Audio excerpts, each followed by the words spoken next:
Contractors overpay taxes because they don't have time to track what qualifies. Here are 10 deductions that can save thousands before December 31st, and maybe even a couple of bonus strategies.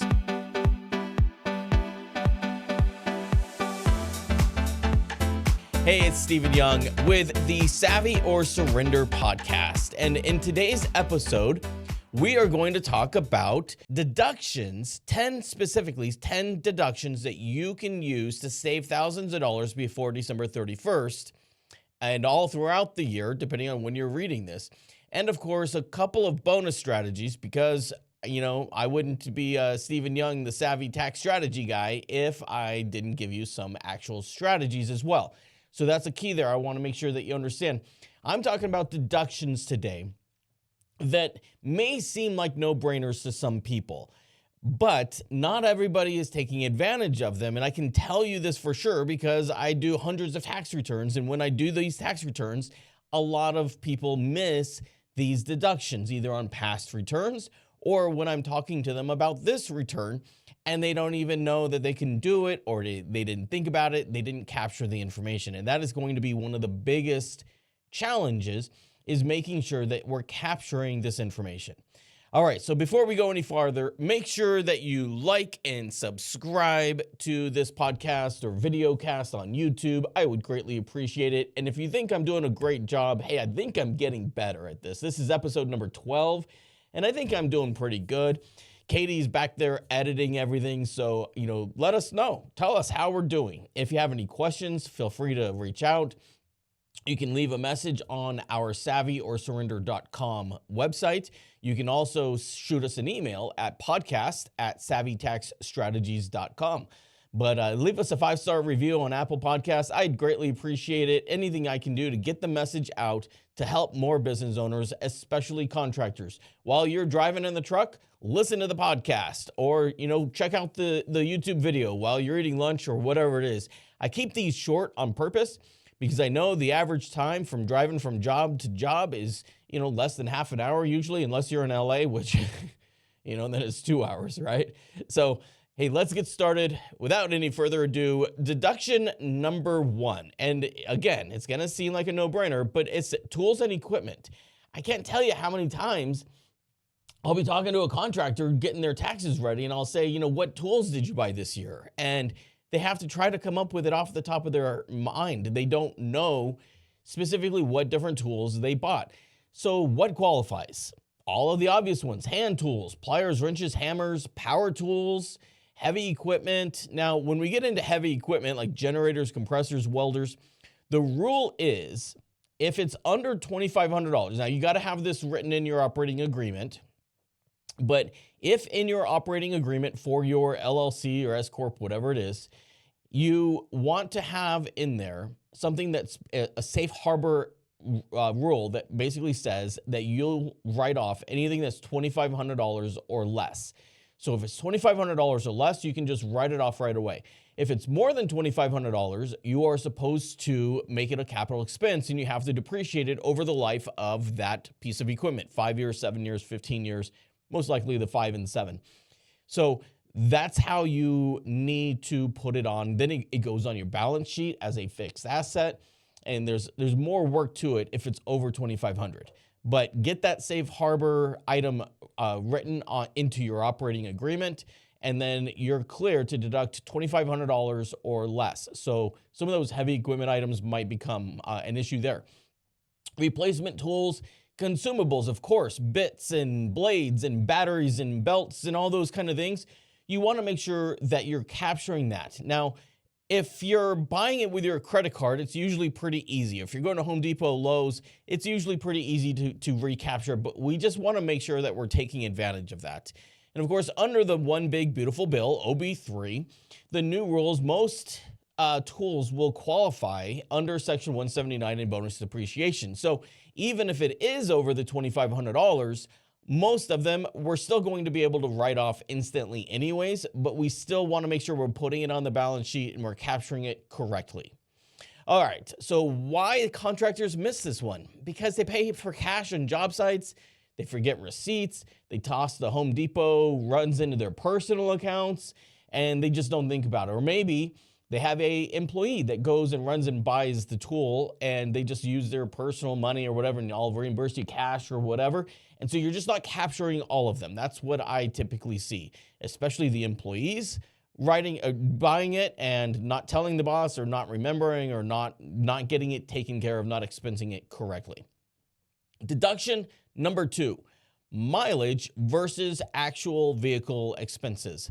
Now, this will depend on how much you're using your vehicle for business use versus personal use. If you're going to use the actual vehicle expenses, you do need to be over 50% for business. You have 2 options, right? You've got the standard mileage. That one is about 70 cents this year per mile, and that takes into account everything. So that takes into account your gas, your car washes, your oil changes, all the maintenance items, as well as depreciation. So if you're using that standard mileage deduction, you still want to capture the receipts in QuickBooks, because you need that to be accurate for your bookkeeping. There's going to be a difference between the book basis and the tax basis when we do the accounting, because we're going to have to remove those items from your books when we do the taxes, if we're going to use the standard. Now, you can always choose standard until you do actual. Once you've done actual, you cannot go back to standard. You have to stay actual. So if you choose actual the first year, you don't get a choice. You always have to stay actual. The benefit to doing actual is now you have depreciation in there as well. So if you're going to hold on to the truck for a while, you can depreciate it, and we can take advantage of some of the one big beautiful bill depreciation items there as well. So it really comes down to how much are you using it for personal versus how much are you using it for business use. The actual expense method oftentimes is better, especially if you have an older truck that isn't under warranty and you've got repairs, you got to capture those. That's all captured in that 70 cents for the standard deduction. So when you use actual, if you had to replace tires or you had to replace a transmission, maybe you have a Ram and you've got to replace the transmission at 60,000 miles, right? I mean, Ram owners, you know what I'm talking about.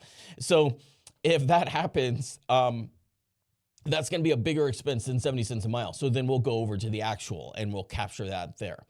Tires, registration, depreciation, all that stuff, of course, gets included. So again, anything with heavy wear, you're going to want to try to get that actual done. Why contractors miss it? Well, of course, you typically don't track mileage very well. I have maybe one client that I can think of that does an amazing job with a spreadsheet. Like, he every day goes in and he actually fills in his spreadsheet. Now, he only has one truck. He might have 2 trucks now, but he actually puts it into the spreadsheet every day. The other way to do it, there's 2 apps that I would recommend. One of them you probably already have on your phone. If you don't, you need to get it. The QuickBooks app is actually a great tool. It's probably better. I like the QuickBooks app almost actually better than like QuickBooks Online, to be honest, because you can capture your receipts. It's a great way to do that. You can also, though, capture your mileage. They have a mileage tracker on there. Great tool. It's not the best, but it is a good one that is already included in the app. The other one is probably the best one, is MileIQ. And so when you use MileIQ, it will actually capture every trip. So it does use up your battery. So if you have an older phone and the battery's an issue, you might want to always make sure it's being plugged in when you're in the car. But when it captures the trip, and then you can swipe left and right, I don't know which one is which, but like left is personal and right is business or something like that. And so when you do that, it automatically categorizes it. And then at the end of the month, you have a mileage log. At the end of the year, you have a mileage log. And it's much easier to track your mileage that way for the business. And then, of course, receipts and everything, making sure that you have all your receipts. Okay, deduction number 3, uniforms and safety gear. Now, this one can be a little tricky because a lot of times your clothing cannot be counted.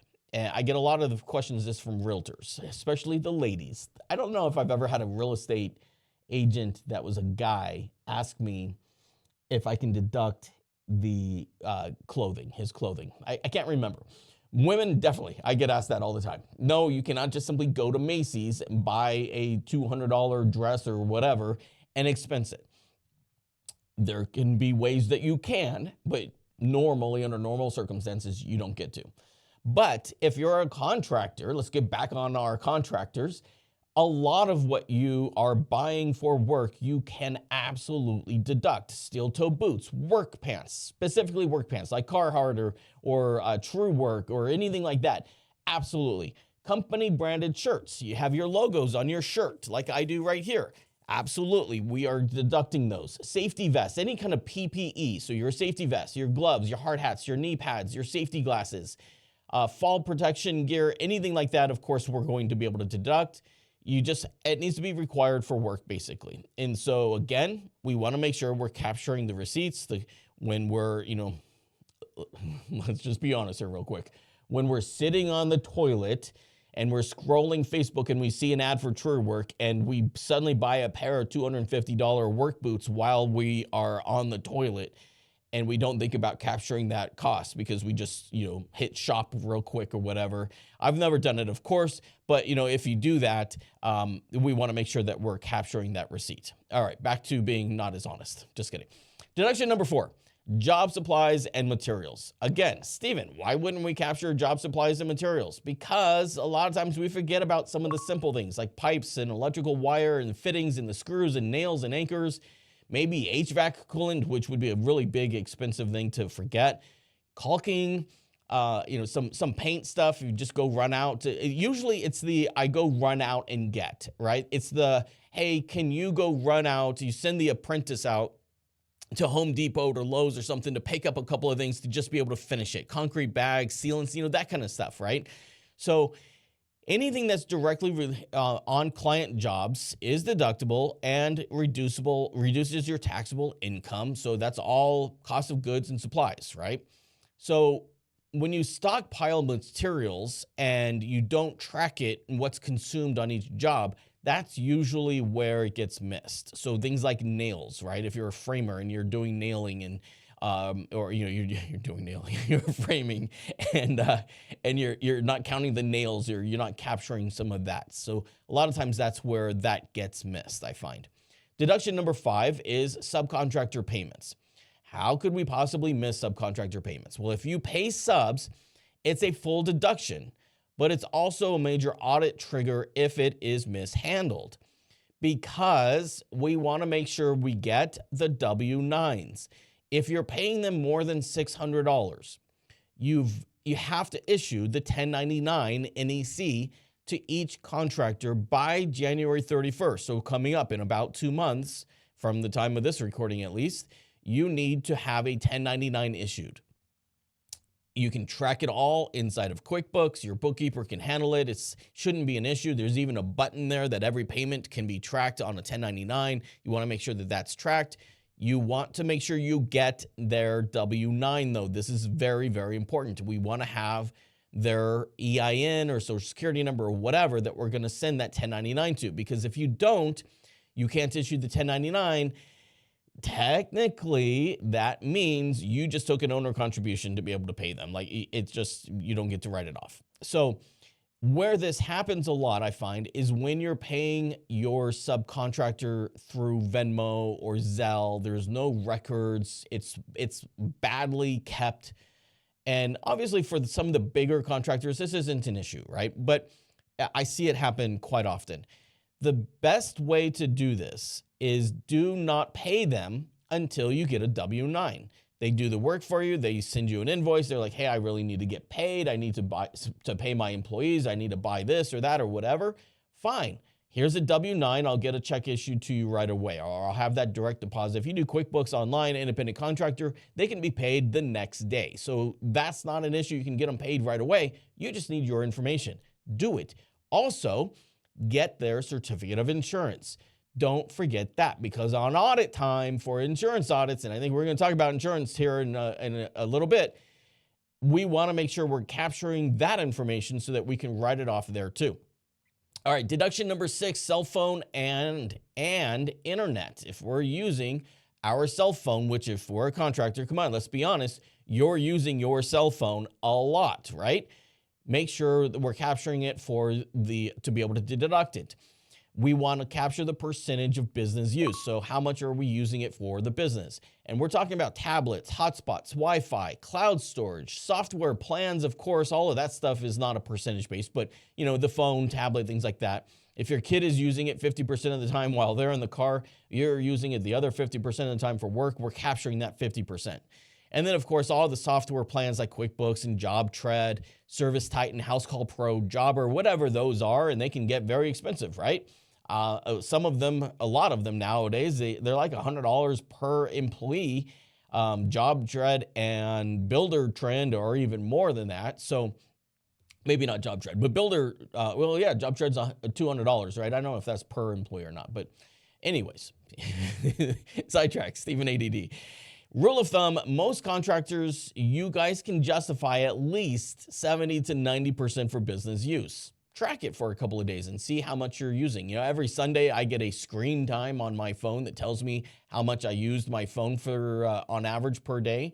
And I know that the majority of that time I'm at work. I'm using it for work. All my apps, my phone app, all that kind of stuff, not just a regular phone app, but the phone app for my work. I use one called, it used to be called Open Phone. Now it's called Quo. Highly suggested if you want a number besides your main cell phone number so that you can just shut it off when you're not wanting to work.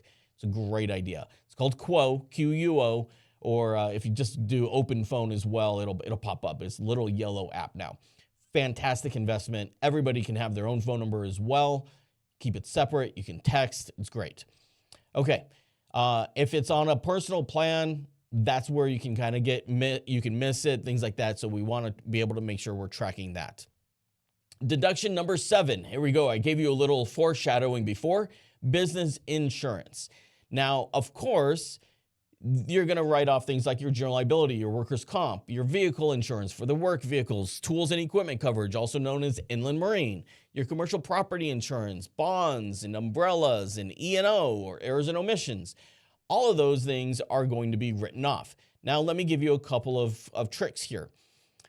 Not only do we want to make sure that we capture the initial premiums that we pay, but at audit, we want to make sure we capture the audit, right? And so a few things that I have done, I don't know, maybe 6,000 audits, probably more than that. I did audits for an insurance company for 6 years, saw well over probably 2,000 sets of financials, almost all of them contractors. It's quite honestly, it's how I got into the bookkeeping side of Savvy Tax Strategies and bookkeeping, because I was doing all these audits, looked at all these financials and realized there was a need for bookkeepers for contractors because they were a mess. And so here's a couple of ideas. One, when you get the results of the audit, make sure you get that expense and you put that into your QuickBooks. The way the insurance policy is based is we are going to say right now, let's say I'm going into business as a contractor and I need insurance. So the insurance is going to ask me how much payroll or how much gross receipts do you think you're going to do for the next 12 months? Well, I probably have no idea, especially if I'm brand new. Let's say I'm going to do $100,000 in payroll. Great. That's how they base the premium. They're also going to ask me how much sub costs I have. So how much are you going to do in subs? Let's say another $100,000. Great. That charge is much less because the idea is a subcontractor already has their own insurance. So my insurance is on top of the subcontractor's insurance. Subcontractor pays theirs, I pay mine. If their insurance lapses or isn't good enough or doesn't have enough limit, and you're supposed to have equal limits, but if they don't have enough, then my insurance will go over kind of like an umbrella. And so that's why they still charge you, just usually a lot less than your normal rate. Okay, so we want to make sure we have their insurance endorsement, their certificate of insurance, which really says nothing more than at this time, when I'm issuing this certificate, they had insurance. It doesn't tell you how much of their limit is left based on past claims. It doesn't tell you that tomorrow they're not going to get canceled. It just says, as of right now, they've got insurance. But that's okay.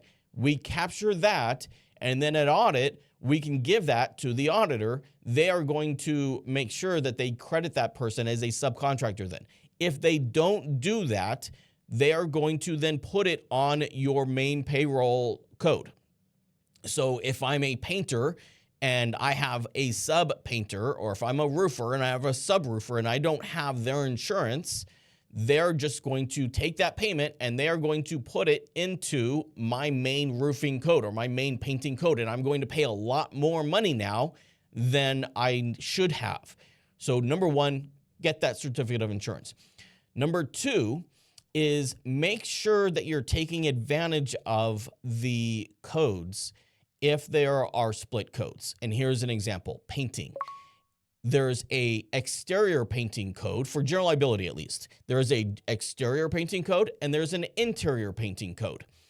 If depending on the company, most companies, the exterior painting code is more expensive than the interior painting code because of overspray. There's a lot more claims on the exterior painting. You're outside, you're painting a house with a sprayer. It's windy. The wind shoots the paint across the street or to the next door neighbor, paints that person's car. They're upset. They file a claim.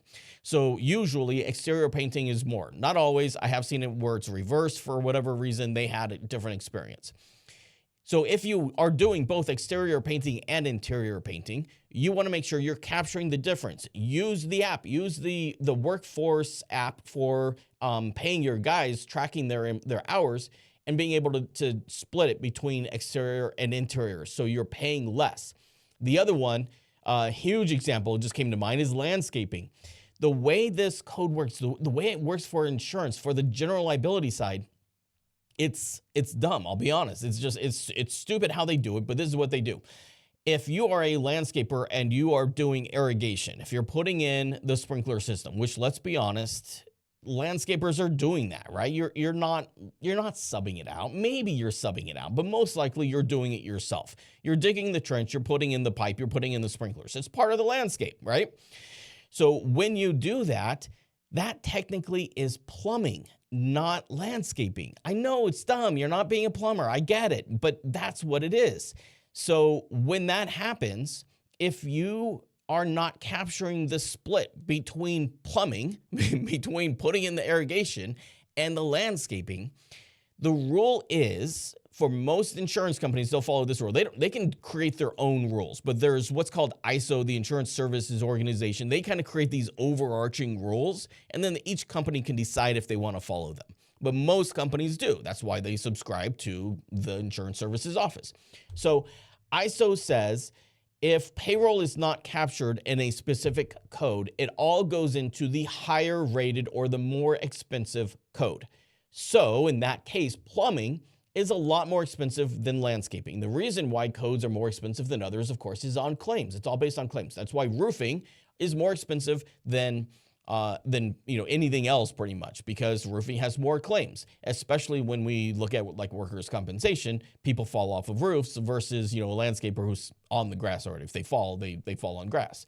So the more expensive code is going to be plumbing than landscaping. So the rule is then the auditor is supposed to put all of that payroll, all of your landscapers, all the guys that are putting sod down and digging holes for plants and all that kind of silly stuff that landscapers do, it gets put, not that it's silly, but all the things that a landscaper does now has to be counted as a plumber. Are you kidding me? That's going to blow your budget and you're losing money on things like that. Track it. Do a really good job of tracking it. Okay, that's my soapbox for insurance. Deduction number 8, education, licensing, and training. If you're doing any kind of training, any kind of licensing stuff, let's make sure that we're capturing that stuff, right? If you're doing it during I do it like this week. It's Thanksgiving tomorrow, tomorrow's Thanksgiving. So this weekend, usually I'm down at home. I'm chilling a little bit, but I'm also probably going to do some continuing education courses, to be honest.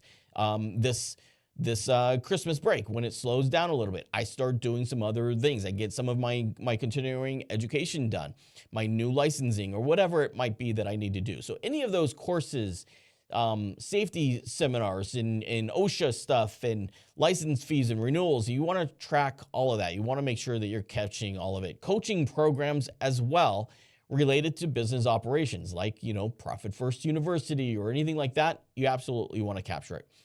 So A lot of times people don't capture it because they figure like college training doesn't count, but things like vocational business education absolutely qualifies.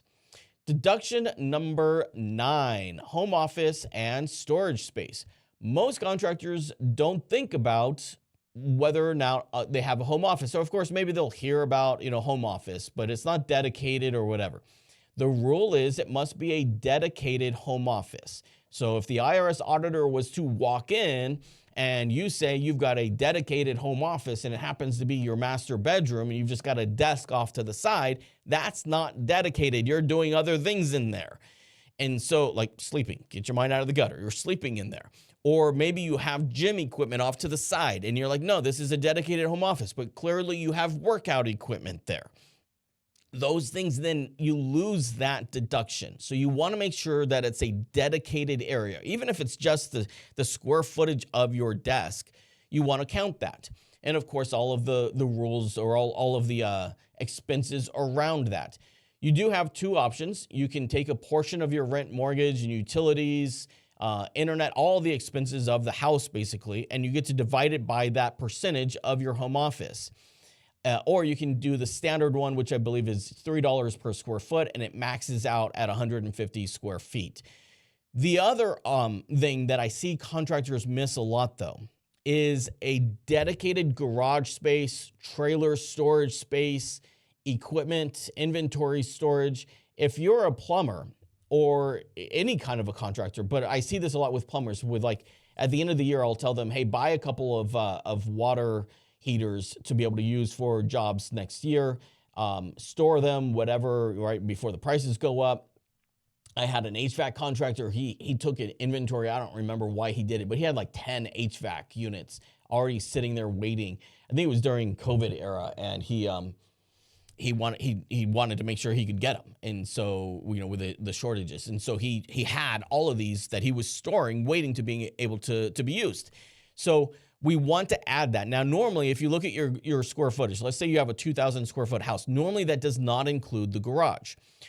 But if we're using half the garage, let's say the wife parks in stall number 1 and in stall number 2, you've got a bunch of stuff sitting there, all your inventory or whatever, or maybe you're using the 3rd car garage. I have another client, they converted their 3rd car garage into their office. Well, that's not normally counted in the grand scheme of the house square footage. So track that, find out how big that is, right? 3rd car garage is normally like 10 by 20 or something. So there's 200 square feet. Add that to your total square footage and then divide what you're using. And that's the percentage you're using. When you start adding that up and you use the storage on the outside and everything, a lot of times we end up seeing 10, 20% is being used for the business. We get to write off 20% of our household expenses, the internet, the gas, the sewer and trash, all those things get written off at that percentage for the business. We want to make sure we're capturing that and we're putting that into place.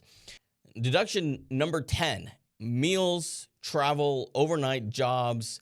This can be a really powerful one, especially with the One Big Beautiful Bill. Now, meals are only counted for 50% when you're on the road, client meetings, crew meetings. It's one of the few times when you're only getting 50% of a deduction. However, if you can look at recategorizing something, so let's say it's a networking event, maybe it's a chamber lunch on Wednesday afternoon, and it's $30, $40, whatever it is. That's a networking event that gets classified under networking, not a meal. Training tips, things like that.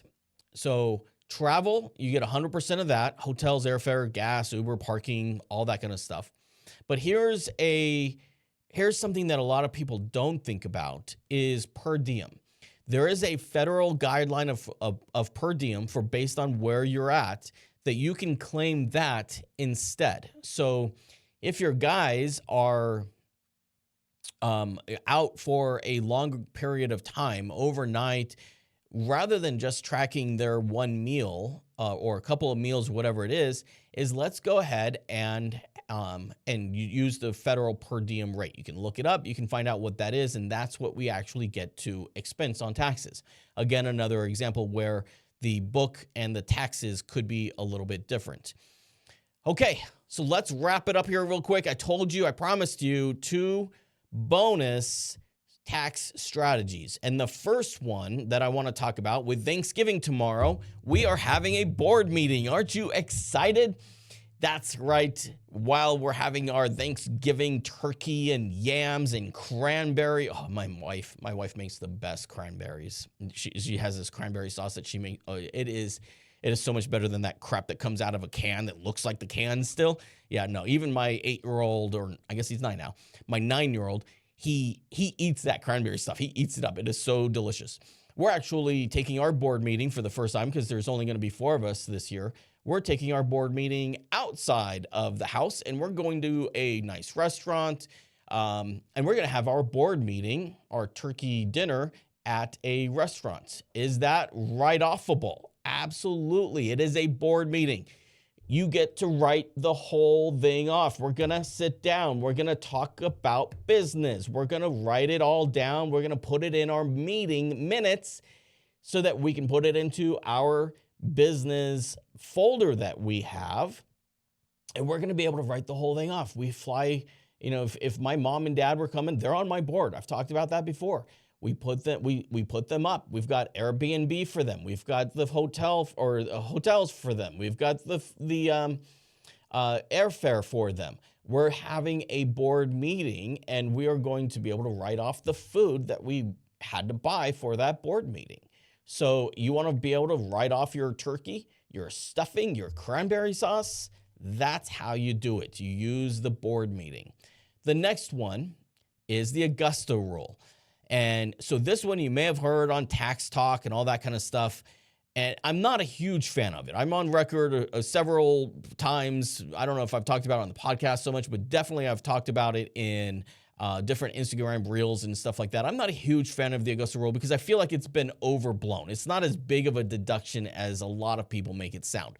However, it is still something that you can use. So as long as, let's say you have a home office setup, you're not allowed to use that, but you can use your office or your house for your business purposes and rent out your house other than that area. So don't go into the office, but use the living room. You could have a client appreciation party.